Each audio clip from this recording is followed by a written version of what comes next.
Hello, everyone. Happy Wednesday. We're just going to wait for a few minutes, 2, 3 minutes, until we have some people that may be arriving late.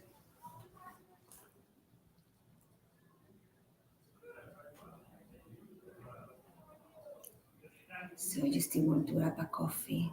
You have time.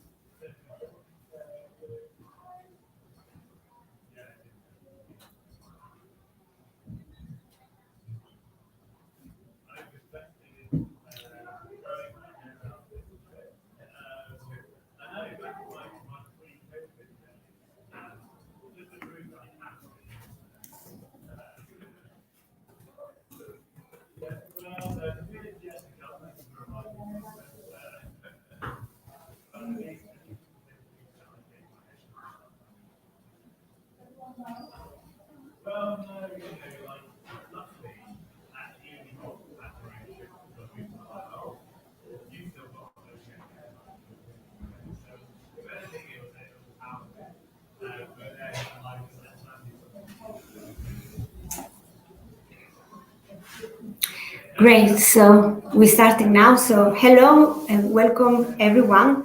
I'm Vanessa Perez Sanchez, and I'm the Scale Up Program Manager for Virgin Startup. Virgin Startup is part of the Virgin not-for-profit. We support businesses, startup founders. To date, we have supported 5,000 founders that have access to 60 million startup loans. And we also run other programs, investment readiness programs, startup programs, scale-up programs. And today we are talking about the Collective Impact program that we just launched. And we are currently recruiting. The deadline for this is Sunday, 23rd of April. I'll tell you a little bit about the program before we welcome our special speaker today. So the name is Collective Impact. We are going to be supporting purpose-led businesses, so businesses that have positive impact in the environment, in the world, society. And it's to get you ready for investment. We'll be looking mainly at angel investment, but also crowdfunding, grants, and venture capitalists. And through the 7-week program, you will get really ready to approach this investment and have your best pitch deck, have all your legal in place. And also you'll be part of a cohort, so you will be learning and sharing with your peers. Most of the sessions are online, but we also have some sessions that are in person. We have 3, and this is networking with your with the cohort peers, also with the consultants. We have pitching in practice, and at the end we have a demo day event where you'll be able to meet with some angel investors as well.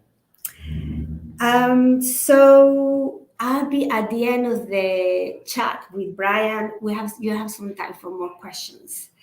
So we have Brian Walmsley today. Hello, hello. Hi, Brian. Thank you very much for joining. Brian completed the program Collective Impact just before Christmas.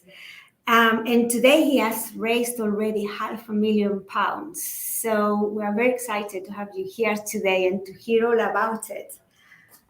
So can you tell us a bit more about your background as an entrepreneur and why did you decide to fund Reborn, a sustainable homeware company? Yeah, thanks, Vanessa. So I'm a 3-time founder. I started a fair trade business back in 2007, a homewares business a few years ago, and most recently Reborn. My background prior to that is all commercial sales and marketing.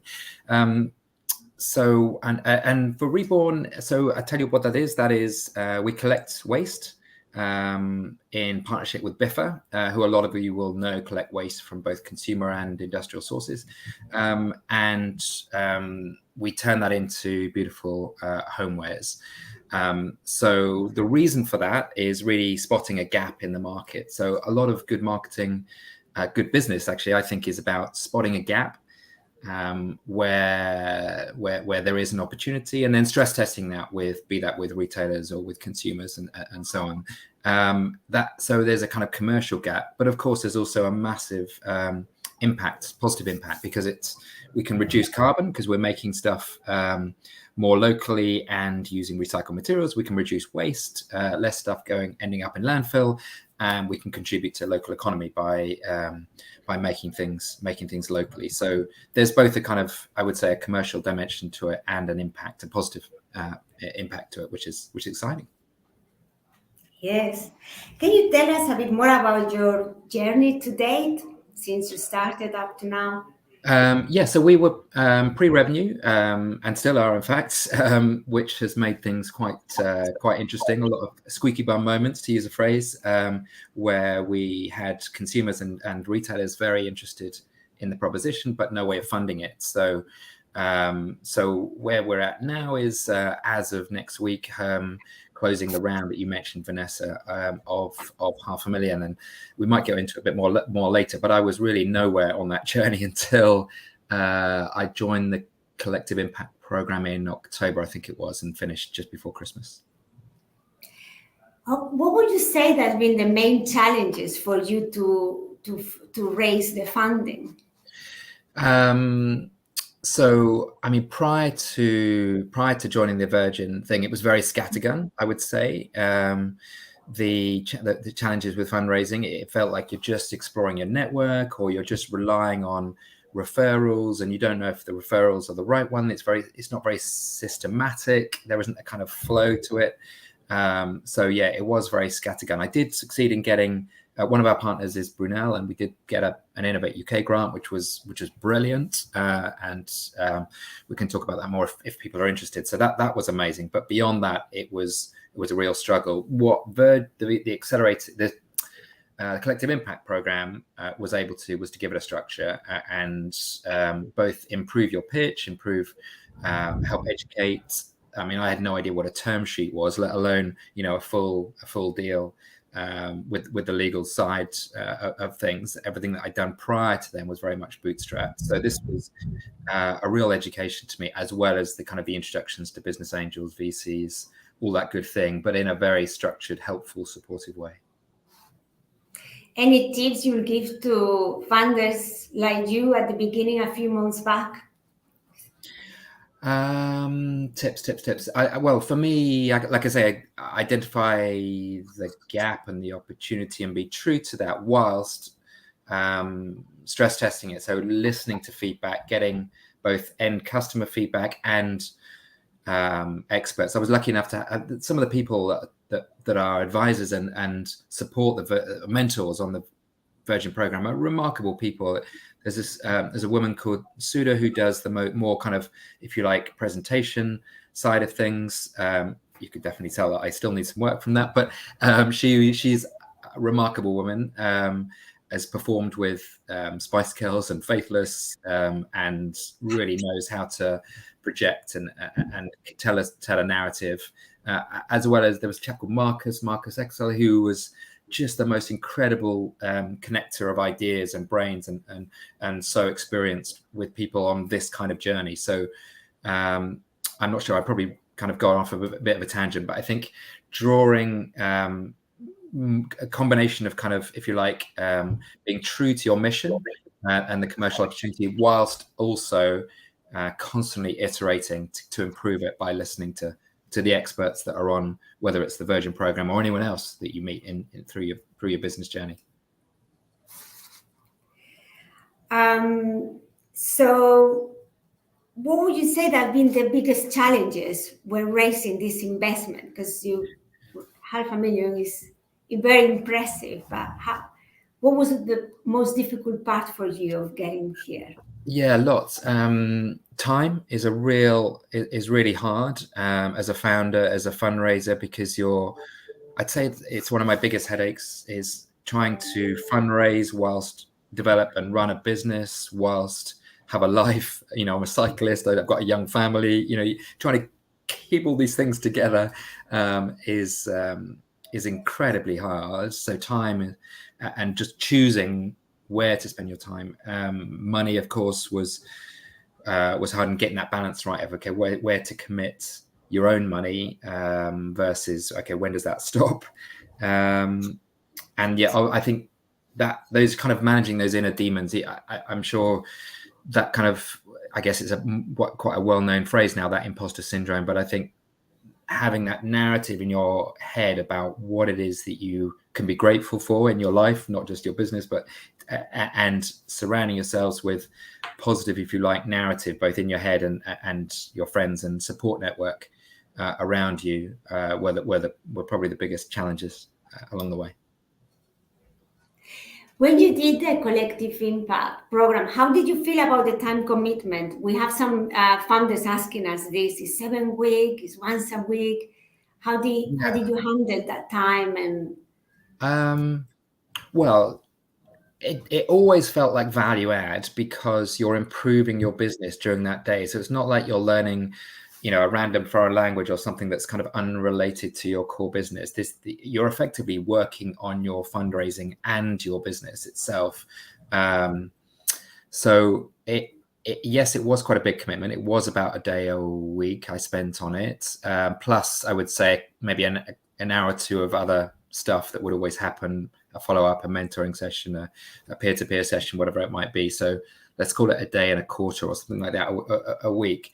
And I was doing stuff, into the evenings to try and cover for that on some level. So you don't want to go into it unless you're prepared to commit the time. But at the same time, you are constantly strengthening your business. You're meeting new people. You're meeting new connections that are useful both on a commercial and a fundraising perspective. That some of those people I like to think I will be, working with or connecting with forever, as long as I'm working, all thanks to that program. So worth every minute, I think. Great. And what gets you excited about the future with your business? What's next? It's about having an impact, isn't it? I think for all founders, we're kind of itchy to have an impact, and then obviously it's so individual as to how you define impacts. For me, I do get quite depressed a little bit by the state of the world, be that the environment or Ukraine or whatever it might be, and I think that thinking that you can it gives you agency, if you like, to be an entrepreneur and do something positive in the world, to have some impact positive on the environment, and be able to talk about that and share that with others and learn from others. And I'm doing a millionth of a tiny fraction of what many other people are doing, much greater things than me. But to have a small contribution and impact in an area which I think has got a commercial opportunity as well, then yeah, that's just a very privileged, lucky, amazing position to be in, as well as meeting great people along the way. Yeah, it definitely is. Well, thanks, Brian. I think we can open for questions now. I think we probably have quite a few. So let's see how many we can answer to. Okay, cool. Thank you. Very welcome questions. Thank you.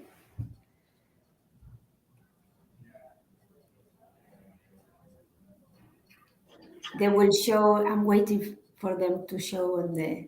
No problem. Yes. So how much do you think, when raising investment, the sustainable angle of your business help you?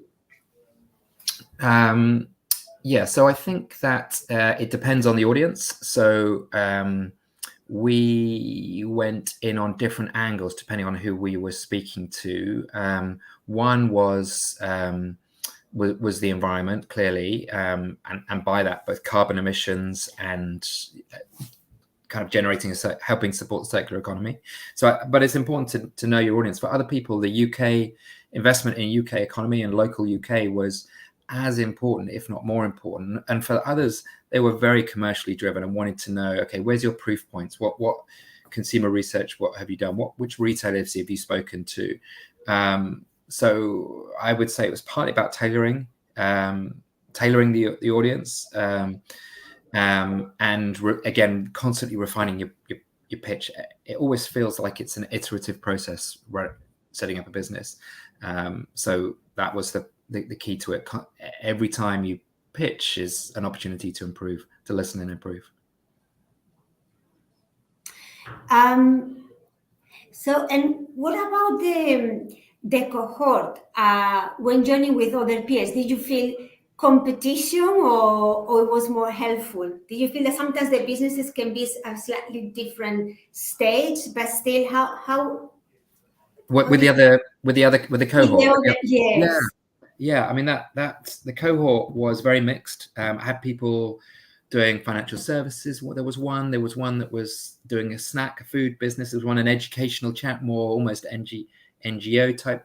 Yeah, very, very mixed. So you didn't really feel like you were on top of each other, and you could sometimes, I guess, you felt like, okay, well, what that financial services business is grappling with is different from me. So there are, so it was never competitive, and also different stages. So I'm pre-revenue, but there were some that were been definitely scaling up from kind of 2 or 3 years of journey. So I think there's three dynamics. There's the kind of learning dynamic, a bit like you're at school, or kind of the legal session, you're kind of learning. Then there's the mentor, the one-to-one sessions that you have kind of offline, and then there's the peer-to-peer, and there are so many different flavors over the course of the 7 weeks that you just lean in when it's most relevant to you and your business.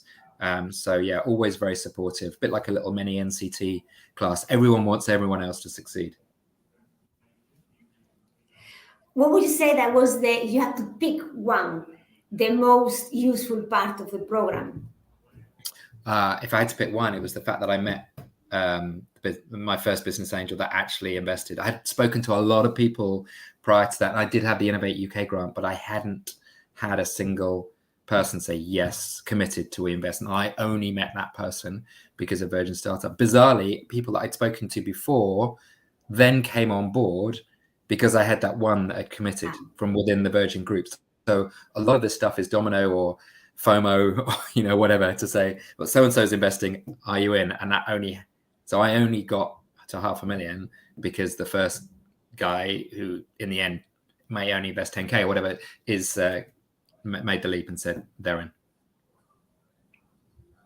Great. I have a question here about the eligibility criteria for the program. So does a startup need to have a traction in order to participate? Yes. You can be pre-revenue, but it has to be very obvious that your product or service is viable and that there's demand for it. Yeah, exactly. I didn't have revenue, but I did have both qualitative and quantitative backing proof. Yeah. Yes. Question for you. Did you get a lot of value from the program mentors? Yeah. What was interesting was there was a real mix of mentors actually on the collective pro. I don't know if it's still the case. You'll know better than me, but there was a real mix. So again, finding the one that was most relevant, or there were two that were most relevant for me that I gravitated towards, and spent quite a bit of time with. And like I say, I was very underqualified on some of the legal aspects. I was very underqualified on the actual funding. I had no funding at all, really, apart from the Innovate UK grant, which wasn't enough to launch the range, the brand. So I needed specific help with fundraising, I needed specific help with some of the legal, set up shareholder stuff, agreements. So I gravitated towards mentors. So they weren't, if you like, more commercial mentors dealing with, is the actual core idea good, and can it be made better? It was, how do you pitch it? Who do you pitch it to? These are some people based on your profile that you should be talking to. It was that level of mentoring. So I would say the value that I got completely different to the rest of the cohort. Yes, for this collective impact program, will also have investors in residence that you can have one-to-one meetings on a weekly basis. Yes. There's also a lawyer, a financial advisor. So apart from the more like group webinars, there's a chance for the businesses to meet on a one-to-one basis and get a more tailored advice. So we have, very similar to what you experienced, Brian. What was the pitch demo like for you? So a fair bit of the program is I don't know if again, Vanessa, it's still the case, was remote, whereas there were 2 or 3 sessions that were face-to-face, and they were amazing, and the pitch demo was one of them. where you are together with the rest of your cohort and you are there in front of investors, potential investors, friends of Virgin Startup, and so on. So that was a great experience to go through together. Tough, because it all comes down to those first few minutes to put yourself out there. You're putting your ass on the line. You are putting your body and soul into it. It's like your baby. You're kind of saying, please like my baby, and dealing with questions from people that may disagree and may think you're talking rubbish. So actually, most of the questions were friendly. It was a positive audience. Technically, it was quite hard because I was not used to handing a microphone. That's why having Suda there, who's performed with Faithless, was quite interesting. So she was very experienced in those kind of moments. So I think the startup thing is a lovely kind of blend, if you like, of remote learning with the face-to-face, and nothing beats the power and the nerve-wrackingness of a face-to-face meeting with people around you that are rooting for you to succeed.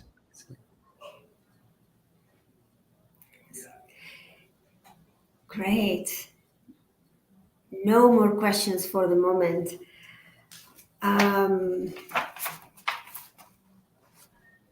I can tell you a little bit more about the program. It closes on Sunday, 23rd. Any questions that you may have. When you apply, you will be sending us an application form, and you have the option to send us a presentation. And it doesn't have to be a perfect pitch deck yet, but anything that you have is always very useful, because the application form is not very long. So the more information that you give us about your business, about your team, especially for those businesses that are just about to launch, you have a strong team, that always counts very positively. Any video that you have with a demo of what you do as well. Now, I don't know if I said this already, but it's only for UK-based founders for the moment, I'm afraid. We received in the past a lot of applications from overseas founders, and we cannot take businesses from outside the UK, at least for the moment. And it has a cost, is 2,750K plus VAT. So, yes. Any more questions? How many startups typically apply? Well, for the last Angel Accelerator that we are currently running, we have over 300 applications, but many of them were from outside the UK, so eligible were about half of that. So we are expecting just over 100 or so as well. And the size of the cohort is 12 to 14 businesses.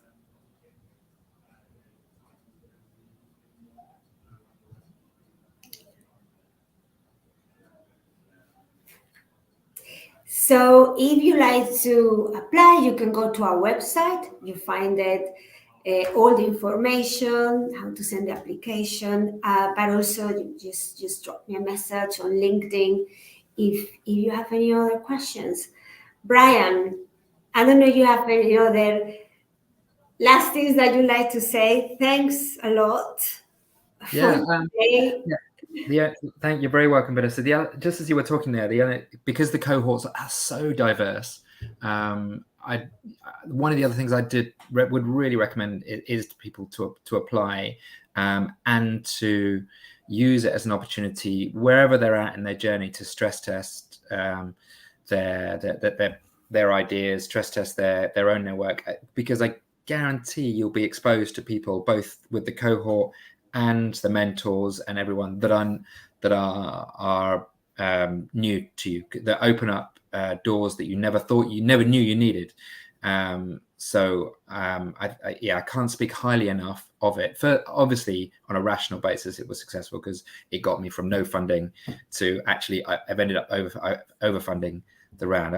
My pitch was for 350K, and I've ended up going to 500,000. So on that rational level, it was incredibly successful, but on an emotional level and an educational and life experience level, because of the diversity of thought and people and businesses and all sorts, it was just a phenomenal experience. So if anyone wants to reach out offline and ask any questions, either via Vanessa or direct to me on LinkedIn, then please do so.